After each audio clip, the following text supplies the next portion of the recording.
आप देख रहे हैं breaking barriers. I am your host Alia. इस वक्त जिस खबर पर हम बात करने लगे हैं वो इंसानियत के लिए बहुत अच्छी खबर है। ह्यूमैनिटी पॉइंट ऑफ व्यू से बहुत पॉजिटिव न्यूज़ है। दुनिया के किसी भी हिस्से से ऐसी खबर आएगी तो हम उसको अप्रिशिएट करेंगे।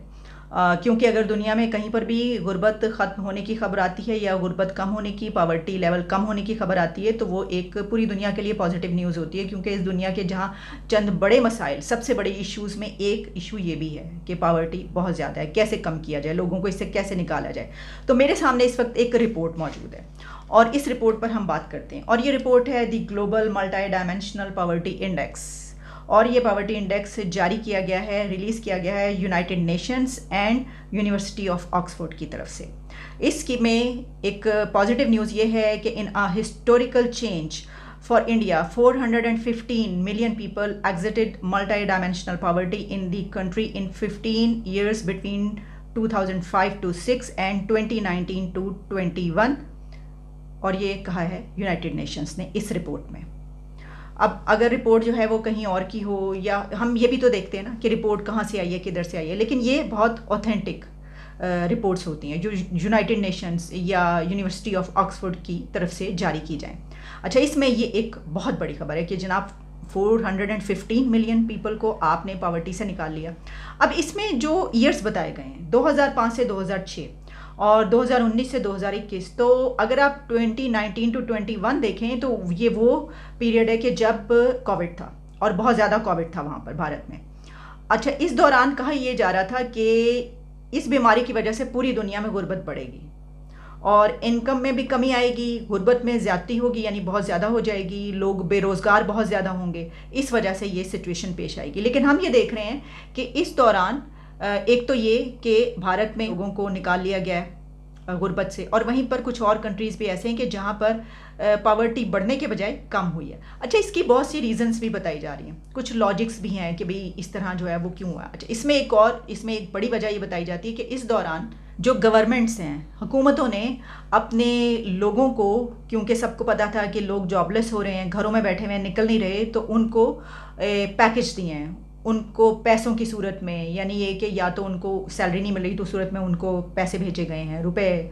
और अमेरिका में एक ख़ास इनकम थी जो कि लोगों को दी जाती थी कि जी ये पैकेज है, अब हम 3 महीने के बाद इतना भेजेंगे, फिर 6 महीने के बाद जो है वो इतना होगा। इसी तरीके से दीगर कंट्रीज़ में, कुछ कंट्रीज़ में। अच्छा, मैं देख रही थी कि क्या इंडिया में भी इस तरह की कोई चीज़ की गई है कि ये जो हो रहा है। अच्छा, उसमें मैंने देखा कि कुछ उनकी, एक तो ये कि कमेटियाँ बनाई गई थी और इसके अलावा कुछ उनके प्रोग्राम्स ऐसे शुरू किए गए थे जिसमें मैं एक, बल्कि उनका चैनल ही देख रही थी जिसमें इस पर तज्जिया किया जा रहा था। तो उसमें जो एनालिस्ट थे उनका ये कहना था, उसी से मुझे ये बात पता चली कि एक गरीब कल्याण योजना एक प्रोग्राम था जिसमें ये था कि तकरीबन 80 करोड़ लोग जो हैं उनको 5 किलो ऑफ फूड ग्रेन्स जो है वो दिया जाता था।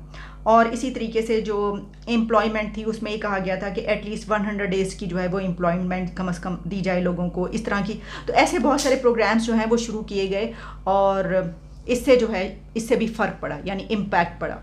तो चलें, अगर इस तरह के प्रोग्राम्स शुरू किए गए हैं और उस बिना पर ये हुआ तो बहुत अच्छी बात है। और ये, इससे पहले हम ये इस पे भी बात करते रहे कि चाइना ये कहता है, चाइना ये क्लेम करता है कि उसने पावर्टी को बहुत बड़े लेवल पर कम किया और अपने लोगों को गुर्बत से उठाया है, गुर्बत की लकीर से उठा लिया है ऊपर। अभी भी वो ये बात करता हुआ नज़र आता है, लेकिन इस रिपोर्ट में जो मेरे सामने मौजूद है मैं आपके सामने वही रख रही हूँ। अच्छा, इसमें एक और चीज़ भी हम उस पर भी बात करते चलें। आप जानते हैं कि 2-3 दिन पहले एक हंगर इंडेक्स भी पब्लिश हुआ है, तो उसमें ये कहा गया कि इंडिया का नंबर उसमें कम हुआ है, यानी ये कि ख़राबी हुई है। जैसे कि India rank 107 out of 121 countries. अच्छा, इसमें फिर 136 नेशंस थी और फिर उसके बाद ये था कि लास्ट ईयर ही कहा गया कि इंडिया का 101 था और फिर आउट ऑफ 116 कंट्रीज़ था वो। अच्छा, इसी तरीके से हम देखें तो इसमें कुछ और कंट्रीज़ की भी बात कर लेते हैं, पाकिस्तान की बात भी कर लेते हैं, जिसमें कहा गया कि जो पाकिस्तान है वो 99 नंबर पे था और बांग्लादेश 84 पर और नेपाल 81 पर और श्रीलंका 64 नंबर पर। जो मल्टी डायमेंशनल पॉवर्टी इंडेक्स आया है यूनाइटेड नेशंस और ऑक्सफोर्ड यूनिवर्सिटी ने रिलीज़ किया, उसमें Pakistan, Bangladesh, India, south Asia, इसकी कुछ कंपैरिजन भी मेरे सामने मौजूद है। मैं इसमें एक्सपर्ट नहीं हूँ, लेकिन कुछ थोड़ा सा जो समझ आता है वो मैं आपको एक आधी चीज़ इसमें से बता देती हूँ, क्योंकि वैसे तो इसमें सर्वे ईयर बताया गया है, फिर MPI जो वैल्यू है वो बताई गई, हेड काउंट है वो बताई गई, इंटेंसिटी ऑफ डेप्रिवेशंस है वो बताई गई। इसमें हम सिर्फ 2 चीज़ों पर मैं आपको बता देती हूँ। बाकी जिस तरह मैंने कहा कि ये तो एक जो ग्राफ हैं और जो फैक्ट्स एंड फिगर्स हैं वो बहुत ज़्यादा हैं, लेकिन इसमें इन सिवियर मल्टी डायमेंशनल पॉवर्टी में पाकिस्तान 21.5 है, बांग्लादेश 6.5 है, इंडिया 4.2 है, साउथ एशिया 6.9 पर है। अच्छा, इसी के साथ एक और है बिलो इनकम पॉवर्टी लाइन, इसमें पाकिस्तान 3.6 पर है, बांग्लादेश 14.3 पर है और इंडिया 22.5 पर है और साउथ एशिया जो है वो इसमें है 19 पर। अच्छा, अब अगर हम कंपैरिजन करते हैं ना, तो बहुत से लोग इस तरीके से कंपैरिजन करते हैं कि पाकिस्तान और इंडिया का कंपैरिजन शुरू कर देते हैं, जो है ही नहीं, हो ही नहीं सकता। अच्छा, क्यों नहीं हो सकता, उसकी वजह भी मैं आपको बता देती हूँ। वो इसलिए नहीं हो सकता कि इंडिया की 1.5 अरब आबादी और पाकिस्तान की 23 करोड़ या 22 करोड़, ठीक है, सब इमरान खान जब करते हैं तो 22 करोड़ ही कहते हैं ना, 22 करोड़ अवाम मेरे पीछे हैं, तो चले हम इसको 22 करोड़ ही ले लेते हैं, इस तरह कर लेते हैं। तो 22 करोड़ अवाम इंडिया के एक प्रोविंस की है पॉपुलेशन, यूपी की 23 या 22 करोड़ है वहाँ की पॉपुलेशन, तो यानी हमारे पूरे कंट्री की पॉपुलेशन वहाँ के एक प्रोविंस की पॉपुलेशन के बराबर है।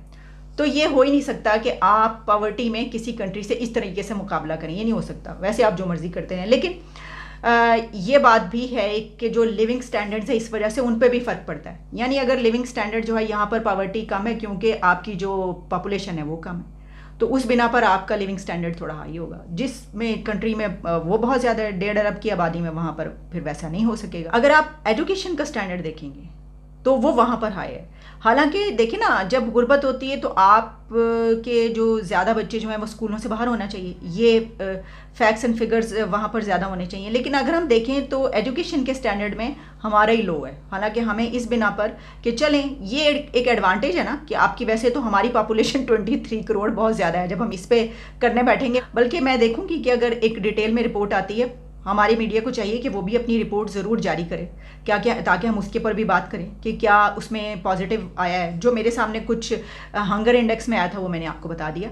अगर पाकिस्तान जो है उसमें वो अच्छे की तरफ गया तो बहुत ही अच्छी बात है, ज़बरदस्त बात है। जो भी इस तरह की कोई रिपोर्ट आएगी मैं आपके सामने वो भी पेश करूँ। अच्छा, जब हम बाहर के मुल्कों की, यानी ये कि जब हम बात करते हैं वेस्ट की, तो उसमें कुछ फैक्टर्स ऐसे हैं जो इसमें बहुत अहम रोल प्ले करते हैं, और वो ये हैं कि वहाँ के स्कूल्स में क्या होता है, तमाम बच्चों के लिए वहाँ पे ब्रेकफास्ट दिया जाता है और लंच भी होता है। हमारे यहाँ पर स्कूल्स और कॉलेजेस में ऐसा नहीं है। वहाँ के स्कूल कॉलेजेस में ये कंपल्शन है कि वहाँ के तमाम स्टूडेंट्स सुबह जब स्कूल जाते हैं तो वहाँ पर उनको ब्रेकफास्ट दिया जाता है, वहाँ पर जाकर करते हैं, और फिर लंच भी उनको दिया जाता है। अब ये उन्होंने एक तरीका ऐसा बना लिया, क्या कमाल का तरीका है। देखें, अब प्रॉब्लम ये है कि जब यहाँ पर इस तरह सोचा जाएगा कि जनाब हम पाकिस्तान में ऐसा कर लेते हैं, तो ऐसा नहीं हो सकता। हमारे सोर्सेज इतने नहीं हैं, हम ऐसा कर ही नहीं कर सकेंगे। हमारे जो है गरीब मुल्क जो वैसा नहीं कर सकते। लेकिन ये इसको करने के लिए कोई ना कोई तरीका होना चाहिए कि आप इसमें फिर ये देखें कि देखिए ना, गुर्बत होती है तो कम से कम जो बच्चे हैं ना उनको इसमें नहीं होना चाहिए। अब जैसे मैं देख रही थी, इसमें कुछ और चीज़ें भी जो हैं वो ये हैं कि इंडिया में पॉवर्टी फेल फ्रॉम 55% टू 16%, और लेकिन अभी भी दुनिया के सबसे ज़्यादा गरीब बच्चे इंडिया में हैं। पूरी दुनिया के सबसे ज़्यादा गरीब बच्चे अभी भी इंडिया में हैं, ये इस रिपोर्ट में बताया गया। UNDP की तरफ से इस रिपोर्ट में ये भी कहा गया है कि इंडिया का ये केस स्टडी है, यानी इस केस को अपने सामने रखें दुनिया के कंट्रीज़ और देखें कि क्या हुआ है वहाँ पर, और उसी तरीके से अपने मुल्क में भी पॉवर्टी को कम करें। तो इसको केस स्टडी बनाएं, ज़रूर बनाएं। आप कहीं पे भी कोई भी अच्छी बात हुई है उसको बनाएं, और पूरी दुनिया में मैं तो समझती हूँ कि ऑलरेडी हमारे सामने बहुत से ऐसे एग्जाम्पल्स हैं। जैसे मैंने आपसे वेस्ट की बात की कि वहाँ पे देखा जाए कि अगर है भी गुर्बत तो कम से कम बच्चों को आप स्कूलों में लंच और ब्रेकफास्ट ज़रूर दें। इससे ये होगा कि आपकी जो नस्लें हैं, आपके जो लोग हैं ना, वो भूखों नहीं मरेंगे। यानी ठीक है ना, कम से कम वो जब तक पढ़ाई कर रहे हैं बच्चे, तब तक वो उनको खाना मिलता रहेगा, अगर उनके घर में खाना नहीं भी है। अच्छा, इस वजह से ये भी होता है कई स्कूलों में अब हुआ है यहाँ पर पाकिस्तान में, ये वाले स्टेप कई स्कूलों में लिए गए हैं। ये भी कुछ अर्सा पहले ये वाली खबरें आई थी कि स्कूलों में खाना दिया जा रहा है। तो खाना देने की वजह से भी, यानी सारे तो नहीं, ये कोई इस तरह की कोई एक्सरसाइज नहीं हुई कि तमाम स्कूल्स में हुकूमती सतह पर ऐसा किया गया हो, नहीं, ऐसी हर जगह पर नहीं है ऐसा। कुछ स्कूलों में जो है इस तरह किया गया, तो वहाँ पर बच्चों की तादाद भी बढ़ गई, स्टूडेंट्स भी ज़्यादा हो गए। तो देखें, आपको इससे दो फ़ायदे होते हैं। एक तो ये कि आप अपने जो तालीमी इस्तेदाद है वो बढ़ाते हैं, यानी ये कि आपकी बढ़ते जाएंगे काउंट स्कूलों में बच्चों की, और एजुकेशन लेवल आपका हाई होगा, और इसी के साथ साथ वहाँ पर उनको कम से कम उस उम्र में उनको भूखे नहीं रहना पड़ेगा। तो ये एक, चले मैंने अपनी तरफ से ये वैसे डिस्कशन कर दी है, मुझे ये सारी जो चीज़ें पता थी इसके अलावा के जो मैंने आपको बताई। इजाज़त है, दोबारा मुलाकात होती है।